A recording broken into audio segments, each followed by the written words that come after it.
We'll open up to Proverbs chapter 26. Proverbs chapter 26.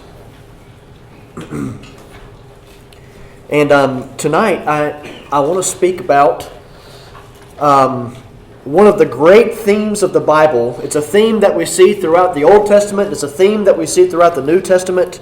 Throughout the entire canon of Scripture, we see this theme. And yet, it's a theme that is so prominent in the Bible. If you were to read the Bible from cover to cover, you would not be able to miss this obvious prominent theme in the Bible. And yet, it's one of the most ignored and most shunned themes in the Bible. The fact is, when we read through the Bible, there's not a man or a woman in the Bible who was used by God, who ignored this theme or this truth. And yet, we attempt, and I include myself in this, we attempt to live our lives as Christians without giving much thought to this truth or to this theme. I wonder how much stronger our church would be.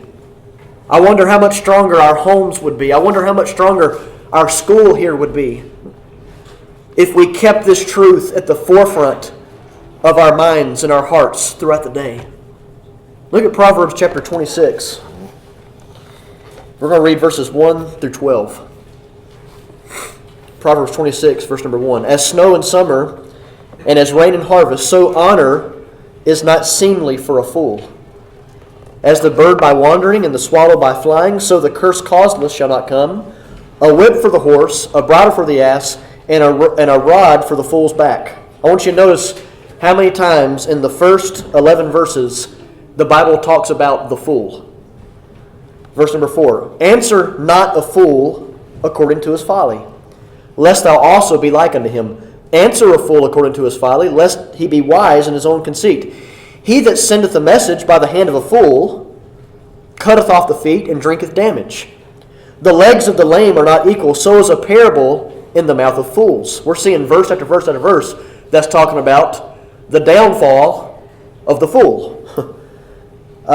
Verse number 8. As he that bindeth a stone in a sling, so is he that giveth honor to a what? To a fool. As a thorn goeth up into the hand of a drunkard, so is a parable in the mouth of fools. The great God that formed all things both rewardeth the fool and rewardeth transgressors. As a dog returneth to his vomit, so a fool returneth to his folly. I want to stop right there before we read verse number 12. We just read, I don't know how many, I think all but one or two of these verses in the first 11 verses of this chapter in Proverbs 26 is dealing with the downfall and the vices of a foolish person, of a fool. And let's just go back and review a couple things. It says here in verse number, as snow in summer and as rain in harvest, so honor is not seemly for a fool. We see that a fool is not an honorable person. Okay, a fool is not somebody that we would bestow honor upon. So they're without honor. Okay, verse number 3: a whip for the horse, a bridle for the ass, and a rod for the fool's back. A fool is someone who just doesn't learn the lessons of life. They just continue and continue and continue to be punished and to be chastised either by their authority, human authority, or even by God, and yet they just don't ever get it. God's trying to wake them up, and it's like the only thing that they deserve is the rod on their back. That's all they're going to get their entire life. So they don't learn. Verse number 4 and 5 talk about answer not a fool according to his folly, lest thou be like unto him. Answer a fool according to his folly, lest he be wise in his own conceit. Verse number 6, he that sendeth a message by the hand of a fool cutteth off the feet and drinketh damage. In other words, the fool isn't trustworthy. You can't trust him. You can't trust him to send a message because you're going to end up paying the price. The message is never going to get there, and you're going to be the one that looks bad because you were the person that put your confidence in a foolish person. And we'll skip down to verse 11 for a second time. As a dog returneth to his vomit. Now that's a beautiful word picture right there, is it not? As a dog returneth to his vomit. How many have ever seen a dog lick their own vomit. Isn't that a beautiful sight? As a dog returneth to his vomit, so a fool returneth to his folly. That's a pretty rough series of descriptions to describe the fool. But in this chapter, we're going to learn about somebody who has less hope than the fool. Look at verse number 12. Seest thou a man wise in his own conceit? There is more hope of a fool than of him. You know, it's not an accident that this verse is where it is. God just spent 11 verses telling us about the downfall of a fool. And it's a setup for verse number 12. Because verse number 12 says, hey, you know all the things that God just said about the fool? Yeah. Well, there's actually somebody who has less hope than the fool. And that is the person who is wise in his own conceit. We could just sum it up like this. Pride. Pride. What is this theme that I was speaking about in the introduction of the message? This theme that we see in the Old Testament and the New Testament. This theme that if you read the Bible, it's almost impossible to miss the presence of this prominent theme in the Bible. I don't even have time to deal with every verse that deals with this theme. But here's the basic theme. God resisteth the proud, but He gives grace to the humble. God resists the proud, but gives grace to the humble. If you would turn over to Isaiah chapter 46. Isaiah 46.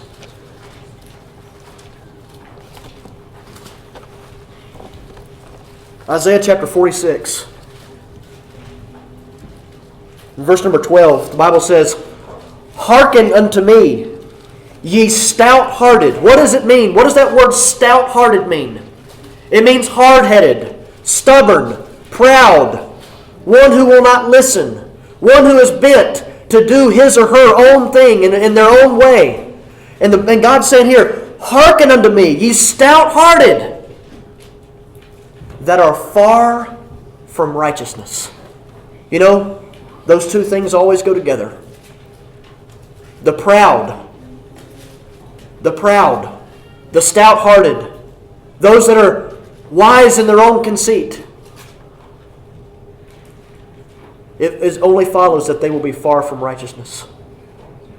God says, listen, draw near unto God, and He'll draw near unto you. Draw nigh unto God, and He will draw nigh unto you. And can I tell you that when we are wise in our own conceit, when we are filled with pride, there is no way, there is no possible way that while we are filled with that pride, we cannot draw close to God. Because God resists the proud. He stiff arms the proud. He gives grace to the humble. Look at Isaiah chapter 47, starting in verse number 8. And this is God's pronouncement of judgment upon Babylon. And this is what He says. Therefore, hear now this, thou that art given to pleasures, that dwellest carelessly, that sayest in thine heart, I am, and none else beside me. And by the way, that's the spirit of the age that we live in. We live in a spirit, we live in an age and in a society that has been infiltrated by the philosophy of secular humanism, that man, in his own power, in his own wisdom, and his own ability, has risen to this place of prominence on this planet. And this is the society that we live in. And sadly, it infiltrates the way even we think in the church sometimes. We have this idea that God has no right to control my life or to expect anything from me. And while it's true, and just like Pastor preached, yes, we understand that nobody can force us to humble ourselves and to serve God and to do what's right and to live for God. But I was smitten by Pastor's message this past Sunday when he said, how can we be loved the way we were loved and still look up at God and say, I'm doing my own thing. I'm living my own way. Either we don't really know the love of Christ, or we don't really understand the love of Christ. Because if we truly knew the love of Christ, and if we truly understood the love of Christ, and what He did for us, and what He saved us from, and how much He loves us and how He wants to use our lives, oh, how we would just respond with humility and not with this response of being wise in our own conceits. But this is what Babylon, this is what the characterization of Babylon was. They said, I am. It's just me, and there's nobody beside me. I'm the only one that matters in my life. Verse number 9. But these two things shall come to thee in a moment, in one day, the loss of children and widowhood. They shall come upon thee in their perfection for the multitude of thy sorceries, and for the great abundance of thine enchantments. For thou hast trusted in thy wickedness. Thou hast said, none seeth me. And God says to them, He says, thy wisdom and thy knowledge, it hath perverted thee. And thou hast said in thine heart, again we see it again, thou hast said in thine heart, I am, and none else beside me. I call the shots. I'm the only one that matters. Pride. Wise in our own conceits. I want you to turn over to the book of Daniel real quickly. Daniel chapter 2. You know, it amazes me as we read through the Bible that the men and women that God used, and I want to be one of those people. No, I don't care about the fame. I don't care if anybody pats me on the back. I don't care if I'm ever a famous preacher. I don't care. I don't care about that. I don't care if nobody ever writes a biography about me. But I want to be used by God. You know, I think about my life. I think about the fact that my life here is so short on this earth. And while I'm here, while I'm here, I want God to use my life. I want my life to be a light. I want my life to count for eternity. I want to be a faithful husband to my wife. I want to be a godly daddy to my kids. I want my kids to look at me and see somebody who's real and sincere. But you know, I'm never going to have any of that while I'm filled with pride. Look at Daniel. And I love this story here in Daniel. You know, Nebuchadnezzar, he's had this dream, you know. And he's got all of his sorcerers and, you know, wizards and stuff trying to figure out his dream, and they can't figure it out. And then, you know, so Daniel, if we skip back, you know, and the king has issued out a threat. You know, if nobody interprets my dream, you know, he gives a set time, then you're all going to die. You know, how many were there when Pastor Trudell taught on Nebuchadnezzar in VBS, and he characterized, you know, the really happy, really angry. You know, everybody worship me, we're all going to be happy. If you don't, I'll kill you. You know, so that's he was like, that's the kind of guy he was. If you don't interpret my dream, I'm going to burn you all alive. You know. And just a typical tyrant of that day. And so in verse number 24, we see, you know, but preceding this, Daniel, he knows that their lives are in danger. He goes to God in prayer. God reveals the interpretation of the dream. Verse number 24, therefore Daniel went in unto Arioch, whom the king had ordained to destroy the wise men of Babylon. He went in and said thus unto him, destroy not the wise men of Babylon. Bring me in before the king, and I will show the king the interpretation. Now, it's interesting. Who came to who here? Or should we say, whom came to whom?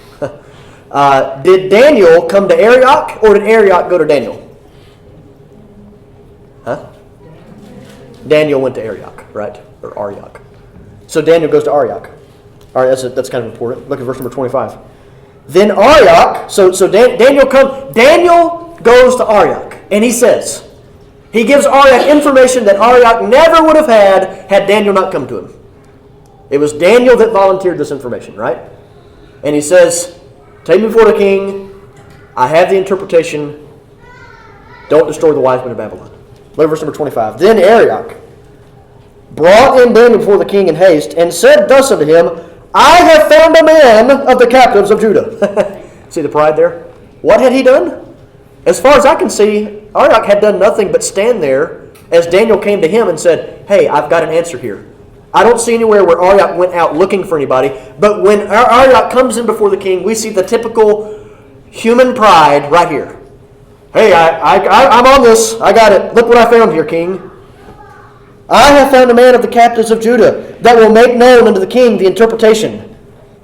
The king answered and said to Daniel, whose name was Belteshazzar, Art thou able to make known unto me the dream which I have seen and the interpretation thereof? Daniel answered in the presence of the king and said, The secret which the king hath demanded cannot the wise men, the astrologers, the magicians, and the soothsayers show unto the king? But there is a God in heaven. Notice, Daniel didn't say, yeah, that's right, that's me. I'm the guy with the answer here. He wasn't like Arioch. Arioch would be like your typical human response, typical human pride, wanting to take credit for something that we didn't even do, and yet here's Daniel, and what is his response? I want you to skip to verse number 30. But as for me, this secret is not revealed to me for any wisdom that I have more than any of the living. Do you see the humility in Daniel here? Do you see the humility there? King, although Daniel here had a great opportunity to advance his own cause, did he not? I mean, he's standing before the king, the most powerful man in the world, with the opportunity to say, yeah, that's right. I, in my own wisdom, I have your answer, king. No. Something tells me that if Daniel had had that attitude, maybe he never would have had the answer in the first place. You know why? Because God gives grace to the humble.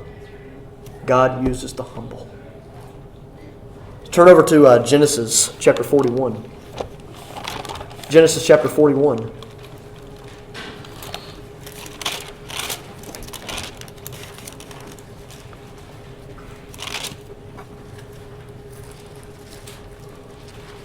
Similar situation.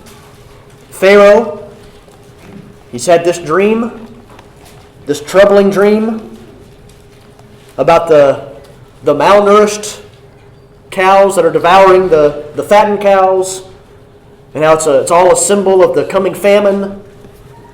Verse number 8, and it came to pass in the morning that his spirit was troubled, and he sent and called all the magicians of Egypt and all the wise men thereof, and Pharaoh told them his dream, but there was none that could interpret the dream unto Pharaoh.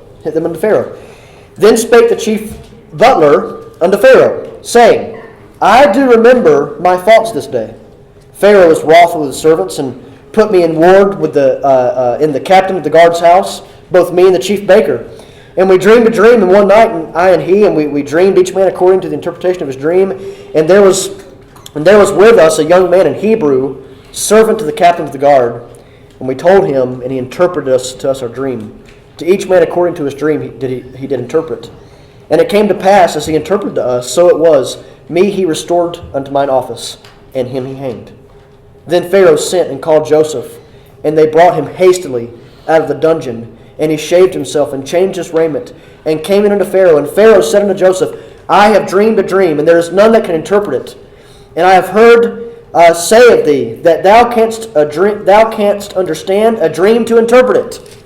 That's pretty flattering, isn't it? Hey Joseph, I've heard you're the man. I've heard you got the answers. And Joseph answered Pharaoh, saying, It is not in me. It's not in me, king.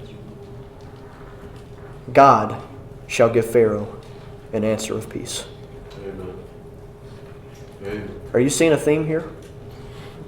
That the people that God uses are people who walk in humility? Turn over to Acts chapter 14.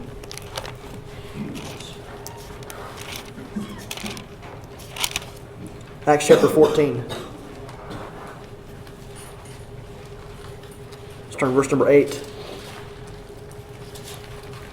And there sat a man at Lystra, impotent in his feet, being a cripple from his mother's womb, who never had walked. The same heard Paul speak, who steadfastly beholding him, and perceiving that he had faith to be healed, said with a loud voice, Stand upright on thy feet. And he leaped and walked. And when the people saw what Paul had done, they lifted up their voices, saying in the speech of Lysaonia. The gods are come down to us in the likeness of men. That's pretty flattering, isn't it? I remember being, when I was involved in sports, I'm just going to be transparent. I used to have delusions of grandeur, that I would be the one, that would hit that game-winning home run. And then everybody would come to me and lift me up and praise the name of Chad. Chad is so awesome. And how many have honestly ever had delusions of grandeur like that, where you thought, just let me be the hero one time. I want the praise. I want the glory, This is pretty flattering here. The gods have come down. Let's worship them. And when verse number 12, and they called Barnabas Jupiter, and Paul Mercurius, because he was the chief speaker. Then the priests of Jupiter, which was before their city, brought oxen and garlands under the gates, and would have done sacrifice with the temple, which, when the apostles Barnabas and Paul heard of, they rent their clothes and ran in amongst the people, crying out and saying, Sirs, why do you these things? We're also men of like passions with you. We're just with like passions. We're just men like you. We're just men with weakness just like you are. We're just men of flesh and blood just like you are. And preach unto you that ye should turn from these vanities unto the living God, which made heaven and earth and the sea and all things that are therein, who in times past suffered all nations to walk in their own ways. Nevertheless, he left himself not without witness, in that he did good and gave us rain from heaven and fruitful seasons, filling our hearts with food and gladness. And with these sayings scarce restrained they the people, that they had not done sacrifice unto them. Wow. We see again another thing. Men that are used by God. People that are used by God. Who are humble. What does it mean, by the way, to be humble? Does it mean we walk around and I'm such a loser? Don't look at me. No, I'm not even worthy to be spit upon. Just leave me alone. No. You know what I believe humility is? It's just vigorous honesty about who we are. Knowing that we are just fallen. Knowing that we're not deserving of praise. Seeing ourselves in reality of who we really are. Not living in the world of what we try to portray to other people to be. Don't we always try to portray ourselves as a lot better than we really are? Humility is just sincerity. I'm nothing. I can say that and really mean it. I'm nothing. The fact that I'm behind this pulpit tonight is only a testimony of God's grace. I know I don't deserve to be here. There's nothing that I deserve. There's nothing that I've done that has earned this privilege that I get some position to be able to teach the Bible to you. I am nothing. And unfortunately, I don't always have such clear eyes on this. How many times throughout our day do we go and we see pride rearing its ugly head in our lives? Turn over to Isaiah 57. Isaiah chapter 57.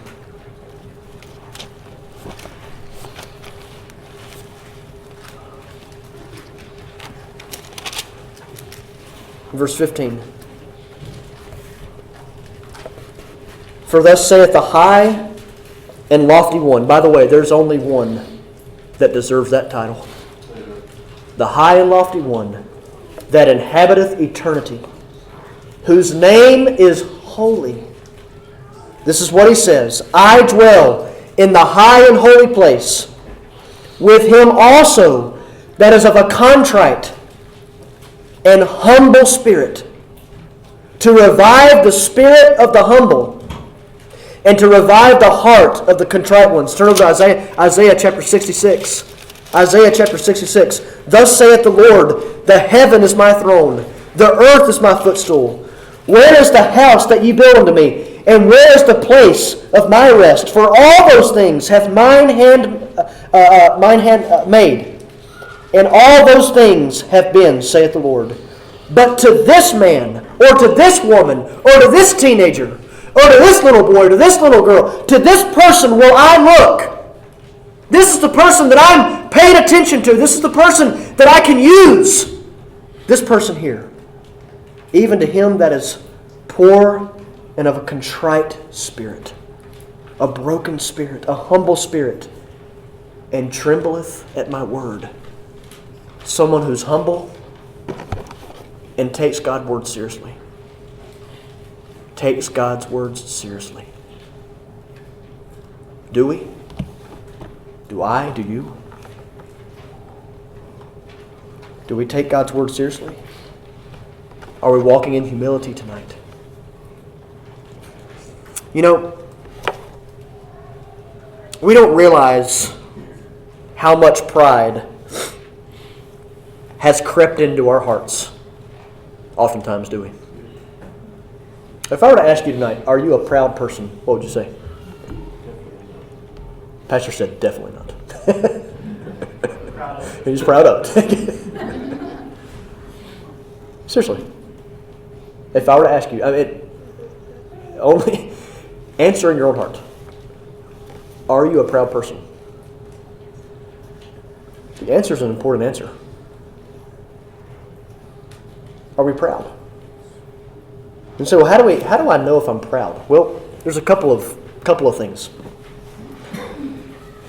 We can gauge our pride, kind of like we can gauge our pride level based on our reactions. How about when we are treated like a servant? When somebody treats us like a servant. Now, are we not supposed to be servants of God? Right? Who can tell me what happened in John chapter 13? Anybody? What did Jesus do in John chapter 13?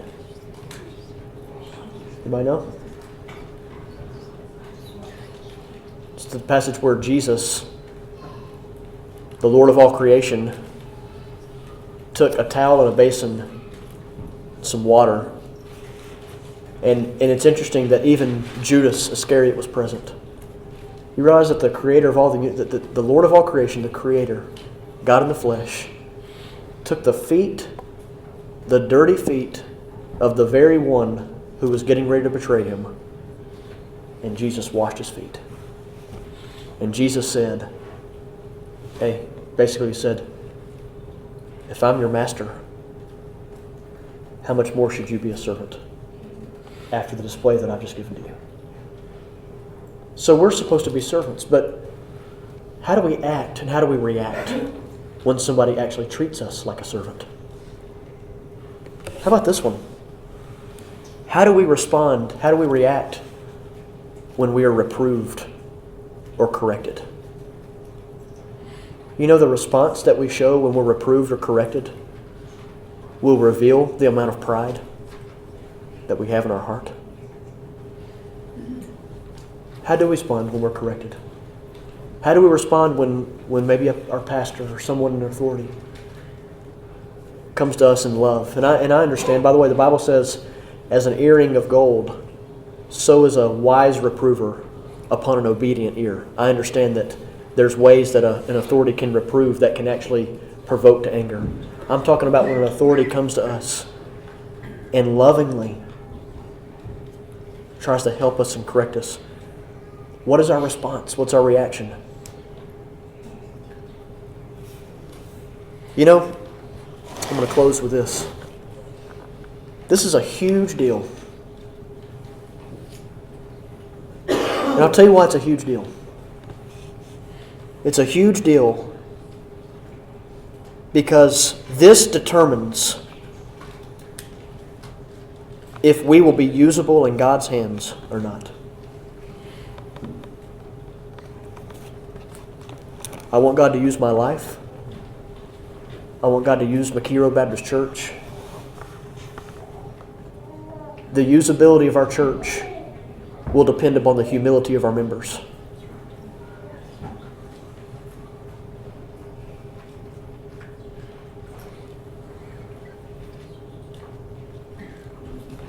The usability of our church will depend upon the humility of our members. How do we respond in conflict? Only by pride cometh contention. How's our home life tonight? How are you with your siblings, young person? Is there contention, fighting, backbiting? How are we doing in the school? Do we have divisions in the school? Well, I'm not going to talk to this person because they're this way. Pride. That's pride rearing its ugly head. How are we with our spouses? Are we quick to forgive? You know, it's only pride that causes us to retain bitterness oftentimes. This is a big deal. You know why? Because there's a theme throughout the Bible that shows us that God resists the proud. If we're God's child, I believe He still loves us. But when we're walking in pride, look, God's going to say, hey, I can't use you in this state. Humble yourselves under the mighty hand of God. He shall exalt you in due time. Are we walking in humility tonight? Pastor?